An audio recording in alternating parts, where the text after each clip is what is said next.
Juan capítulo 15, verso 16. No me elegisteis vosotros a mí, sino que yo os elegí a vosotros. Levanta las manos y di conmigo: el Señor me eligió a mí. Amén. Él fue el que te dijo: sígueme, sígueme, sígueme. Ese toque que tú sentiste el día que recibiste a Jesús fue el Señor. Ese mismo toque que yo recibí ese día, que cuando la persona que estaba hablando del Señor Jesucristo dijo: ¿quiénes quieren recibir a Jesús en su corazón? ¡Pum! Yo me levanté como que tuviera un resorte abajo. Dije: ¿y esto qué es? Algo pasó. Es el llamado que Dios tiene para nosotros, el que nos hace Él. Y dice la Escritura acá: y yo os he puesto para que vayáis y llevéis mucho fruto, y vuestro fruto permanezca. ¿Para qué? Todo lo que pidiereis al Padre en mi nombre, Él os lo dé. Levanta las manos conmigo al cielo y di: yo llevo fruto, y todo, de nuevo no, di todo lo que pido al Padre, me lo dan. ¿Cuánto es todo? ¿Cuánto es todo? ¿Cuánto es todo? ¿Por qué no tienes de todo? ¿Por qué no pides? La palabra de Dios dice que nosotros no tenemos porque no pedimos. No dice que no tenemos porque no tenemos. ¿Me expliqué? Dice que no tenemos porque no pedimos. El Señor Jesucristo fue claro. La palabra de Dios dice, por ejemplo, que el que no trabaja, que no coma. Es decir, eso es una responsabilidad. Pero la responsabilidad que cumplimos no nos debe de alejar de la fe que profesamos. Es decir, de lo que a Dios le creemos. Él dijo: todo lo que pidiereis al Padre orando, Él te lo dará. No dice: todo lo que pidieres pagando. Eso es este mundo. Te lo voy a repetir. Eso es este mundo. Les voy a dar un ejemplo. Cuando ustedes oran a Dios, por lo que oren, normalmente oran e inconscientemente oran relacionando su petición con sus recursos, de lo que sea. Si David hubiera creído que podía pelear contra Goliat, pero asocia su petición a sus recursos, pierde, porque Goliat era gigante y él no. Él era un hombre de batalla y este era un pastor de ovejas. Por lo tanto, no hubiera coincidido los recursos de él con la petición que estaba haciendo. Cada vez que nosotros pedimos a Dios, tenemos que obviar qué tenemos y qué somos, si es que de verdad de Dios lo esperamos. Por ejemplo, consejo, balance: nunca gasten más de lo que ganen, nunca. Pero jamás le pidan a Dios de acuerdo a lo que ganan. Cuando Adán peca, Adán deja de operar en el reino que Dios le había dado. Ahora Adán va a operar con una naturaleza caída. Y todo el mundo y su sistema está diseñado para que este Adán pueda hacer algo. Pero cuando nacemos de nuevo, somos partícipes de la naturaleza divina, y el Señor Jesús nos vino a enseñar cómo operar en el reino de Dios, que es diferente al reino de los hombres. Y el reino de Dios y su justicia difícilmente se entiende, porque se ha de discernir espiritualmente, pero sí se puede aceptar y creer para que funcione. Si fuera por entendimiento, el Señor diría: y todo lo que entendiereis, eso pasará. Pero el Señor dijo: todo lo que crean, eso es lo que va a pasar. Fe. La fe detona el reino en tu vida y sus beneficios. Santiago 5:16: confesaos vuestras ofensas unos a otros y orad unos por otros para que seáis sanados. Lo que sigue: la oración eficaz del justo puede ¿qué? ¿Cuánto puede la oración? ¿La oración qué? Eficaz. Una oración eficaz es una oración de fe, pero hacemos muchas oraciones ineficaces. Somos ineficientes cuando oramos y nos tenemos que volver eficientes a la hora de orar. No es cuánto tiempo oras, es la calidad de oración que haces. El Señor no está con el reloj y dice, bueno, pasate aquí conmigo media hora. 28 minutos. No, faltan 2 minutos. Media hora. Ahora sí te concedo lo que pediste. La gente más importante del planeta en cuanto a su oficio, porque importantes somos todos, si le da una cita a usted, le va a pedir una cosa. Por favor, al grano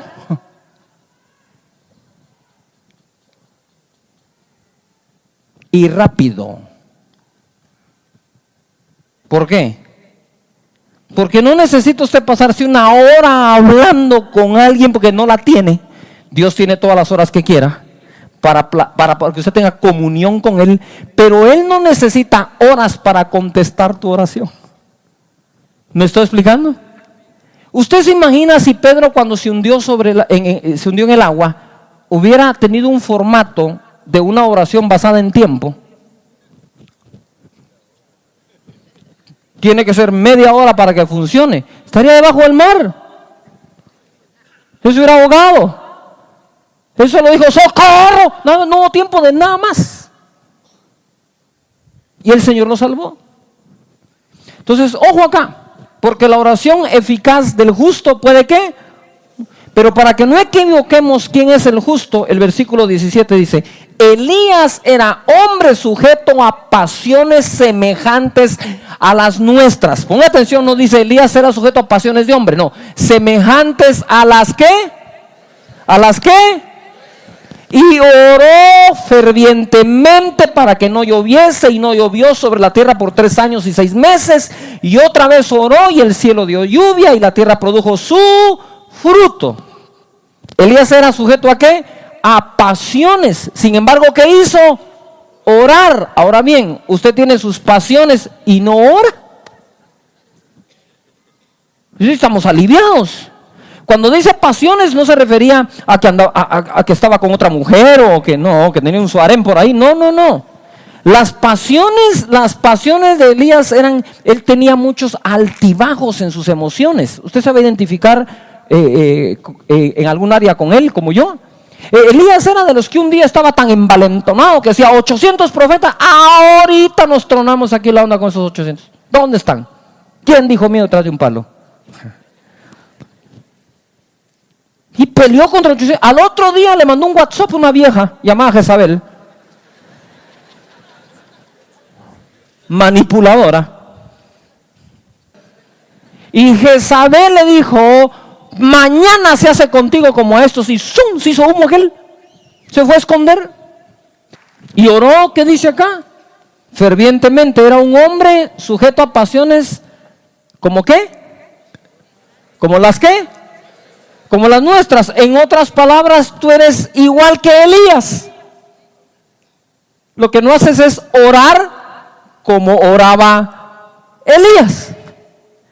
No importa de qué estatura, de qué raza, de qué generación, qué preparación económica, física o qué preparación cultural, educativa tenía Elías y tú, tenían una cosa en común: las pasiones, es decir, nuestras debilidades. Sin embargo, cuando se ora a Dios, uno no se fija en uno, se fija en quién, en Dios. En Lucas capítulo 5, verso 1, dice así: aconteció que estando Jesús junto al lago de Genezaret, el gentío se agolpaba sobre él para oír la palabra de Dios.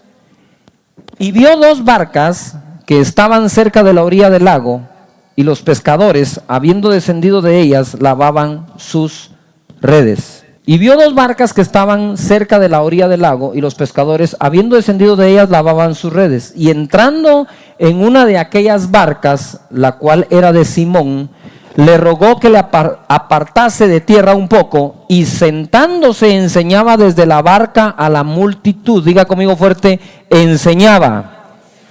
4. Cuando terminó de hablar, dijo a Simón: boga mar adentro y echad vuestras redes para pescar. Noten algo: el Señor está por enseñarle a Pedro, un pescador, de que todo su esfuerzo, el de él y toda su empresa y sus empleados, no iban a lograr en toda una vida lo que en un solo momento, siguiendo la instrucción de Dios, iban a hacer. Está a punto de enseñarles, boga mar adentro. Respondiendo Simón le dijo, maestro, de quien muchos no aprenden, pero le dicen maestro. Yuhu. Toda la noche, ¿cuánto? Toda la noche hemos estado trabajando y nada hemos pescado, pero ni un resfriado. Mas en tu palabra echaré la red. Y habiéndolo hecho, encerraron gran cantidad de peces y su red se rompía. Entonces hicieron señas a los compañeros que estaban en la otra barca para que viniesen a ayudarles, y vinieron y llenaron ambas barcas de tal manera que se hundían. Este milagro yo sé que ya lo conocen, pero déjenme explicarle algo que está pasando en las mentes de ellos mientras el milagro está ocurriendo. Verso 8. Viendo esto, Simón Pedro cayó de rodillas diciendo, apártate de mí, Señor. ¿Qué dice acá? Porque soy hombre, ¿qué?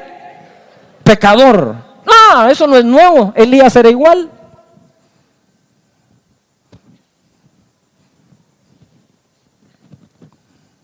Yuhu.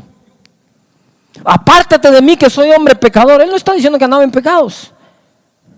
Él lo que está diciendo, esto es demasiado para mí. Esto es una bendición muy grande que no hace match con quien soy. No concuerda pescar tanto que las dos barcas se hunden. Hemos pasado la noche entera pescando, no sacamos nada. Y tú decís, echa la red, y la echo. ¿Cómo así? Si tú sos carpintero, el pescador soy yo. Ahora usted se imagina el testimonio. Viene Pedro y le cuenta todo. Les quiero contar el testimonio de todos esos pescados que tenemos ahí, que por cierto estuvo buena la facturación de la empresa este mes.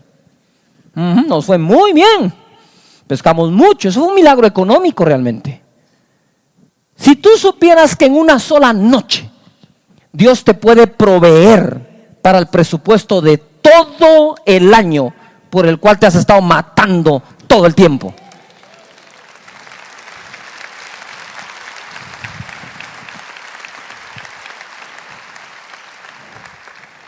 Lo grandioso no son los pescados, lo grandioso no es la plata por venderlos. Lo grandioso era que sus ojos estaban abriendo y viendo un reino que sus ojos naturales no podían ver. El reino de Dios entre vosotros está, dijo Jesús. Y aprender a vivir en el sistema de Dios en este mundo. Dice la Biblia, ellos no son de este mundo, por eso te pido que los guardes, Señor. Y le está enseñando algo. Pero la cosa más bella es cuando Elías, hombre, dice otra versión, común y corriente como todos nosotros, oró, dejó de llover. Volvió a orar, volvió a llover. Si Dios le contestó a Elías, te va a contestar a ti también. Pero te lo agrego, si Dios le dio esa pesca milagrosa a Pedro, te la puede dar a ti también.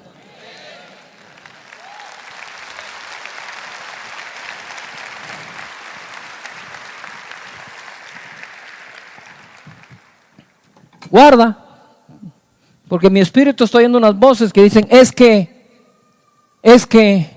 lo que pasa es que, entonces en ti no va a pasar. Pero si tú dices, ¡ja! Si a Pedro se la dio, no me la va a dar a mí.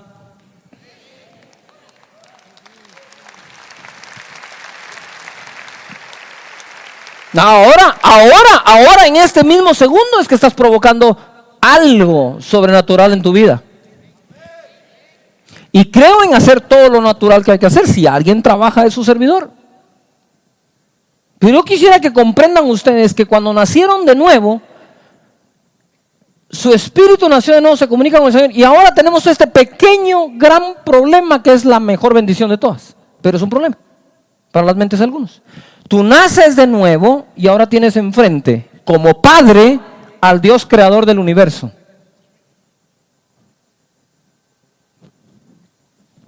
creó el infinito. Es tu papá. Tu papá. Y viene su hijo y te dice, todo lo que le pidas a mi padre, en mi nombre, te lo va a dar. Mira nada más la posición en la que estamos ahora. Ahora, pregunto, ¿qué es mucho para Dios? ¿Qué es poco para Dios? Y si no existiera lo que pides, ¿cuál es el problema para el Creador? Ahora, el problema es que con ese Dios es con el que decimos relacionarnos. Pero ¿cómo nos relacionamos con ese Dios sin fe? ¿Cómo se le da una palabra de fe a quien no tiene fe? ¿Cómo se le puede dar una profecía a quien no cree? ¿Ven que la clave es creer? Cuando le creemos al Señor, ahora esto se va a poner mejor todavía. Ve conmigo a Mateo capítulo 14, verso 28. Entonces le respondió Pedro y dijo, Señor, si eres tú, manda que yo vaya a ti sobre las aguas. Y él le dijo, toma un curso primero. Saca tu licencia.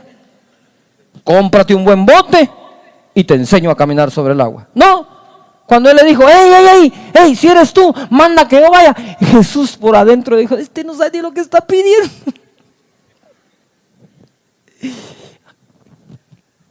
Yo quiero que te imagines el día de hoy si tú fueras el Señor.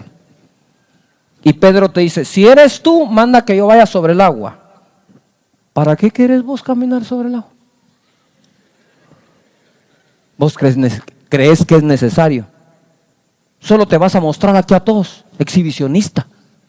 Un show querés hacer vos, siempre orgulloso. Pues no.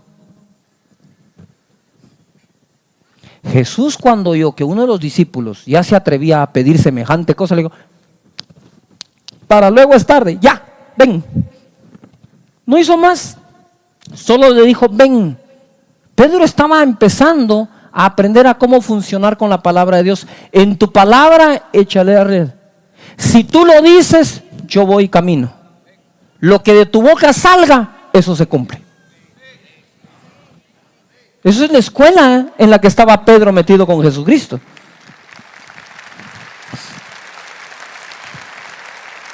Ahora bien, se recuerdan que Pedro se hundió porque tuvo miedo por la tormenta.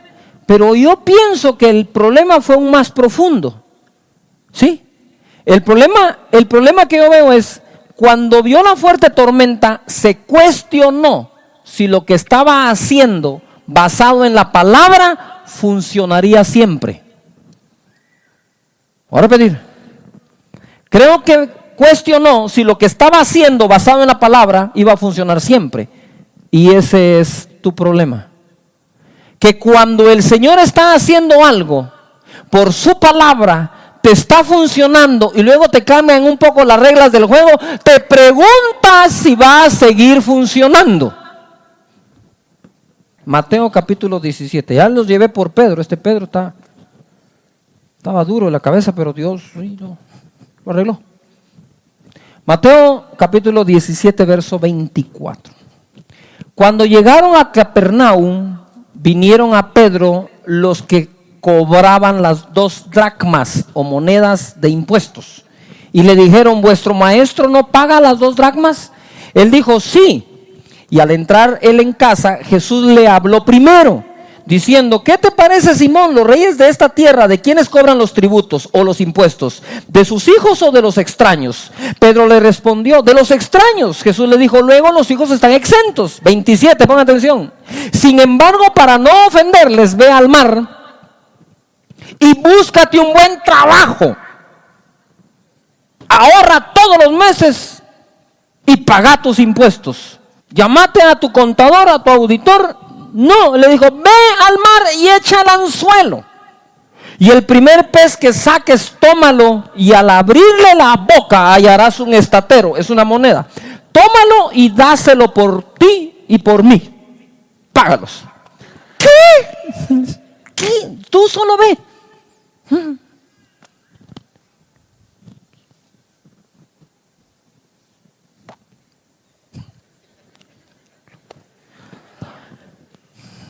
Ahora espérense, porque es que no tienen idea para dónde va esta onda. Lo voy a acompañar de otro pasaje. Acompáñame a Juan capítulo 12, verso 6. 12:6. Dice, pero digo esto.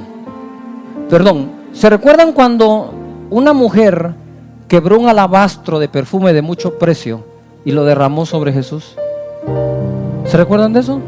Y entonces vino Judas y dijo, ¿por qué se ha hecho este desperdicio? Se debió haber vendido el perfume por 300 denarios y darlo a los pobres.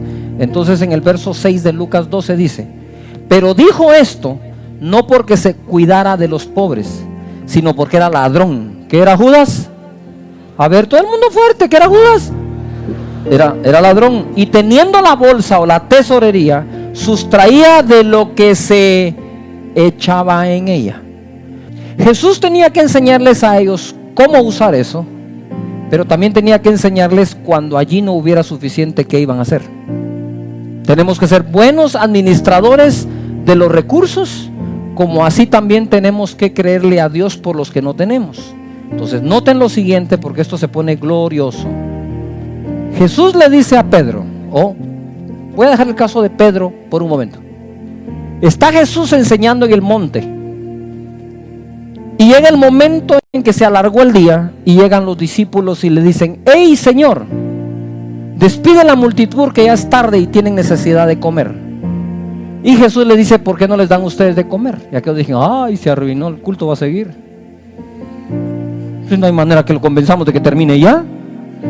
Se van y platican aquellos, miren, el Señor dice que no, que esta onda tiene que continuar y que nosotros le tenemos que dar de comer. O sea que pretende enseñar toda la noche también. Ve y decile, ese fue Judas, estoy seguro, que solo hay 200 denarios. Solo hay 200 denarios. Señor, se los conté la vez pasada, solo hay 200 denarios. Eso no alcanza para toda esa multitud. Ay, cabecitas. Si tuvieran todos los denarios para comprar pan para 5,000 personas, hombres, más mujeres, más niños, tampoco existe la panadería que los pueda fabricar. O sea que, como si no hay dinero, no tenemos que comprar, y si hay dinero, no tenemos dónde comprarlo, entonces que aquí pare todo. Porque tu sistema dice que no, pero el del Señor dice que no hay nada imposible para el que cree. Nada, no hay nada imposible.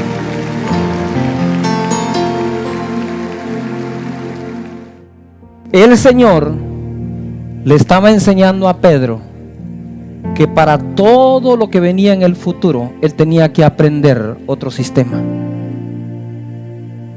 Pero Pedro pudo haber pensado, maestro, es nada más un estatero, tus impuestos y los míos, ¿por qué no los sacas de la bolsa que tiene Judas? Porque le quisiera enseñar también a Judas que no es necesario que robe, porque todo lo que necesite también se lo puedo dar a él. Si a ti te puedo dar en la boca de un peso una moneda para pagar impuestos, ¿qué hace Judas robando si también le puedo dar a él para que no robe? Él estaba tratando de componer un sistema corrupto en ese momento por la fe. Usted sabe qué pasaría si todos los que trabajamos creemos que Dios puede proveer, y si todos los que roban y son corruptos pueden creer que también puede proveer. Judas se hubiera podido salvar quizás. Estoy hablando en sentido figurado. Y Judas extraía de la bolsa viendo los milagros. Los panes y los peces se multiplican. Hay una cena del Señor que ni siquiera me pidieron a mí el presupuesto para hacerla. Ahora hay necesidad de impuestos y en vez de pedírmelos a mí, los saca de un pez. ¿Qué hago yo? Judas no agarró la onda. ¿Qué hacía Judas agarrando de la bolsa? No tenía por qué haber agarrado si creía que el Señor a quien servía lo podía prosperar. Dije, vi la pesca milagrosa, vi lo de los impuestos, vi lo de la cena, vi lo de los panes y peces 2 veces. Por lo menos lo hubiera entregado sin pedir 30 monedas de plata. Pero va a pedir 30 monedas de plata porque nunca creyó que Dios lo podía prosperar. No tienes que andar haciendo ningún trinquete en lo absoluto para ganarte un solo peso. Porque ese es el espíritu de Judas.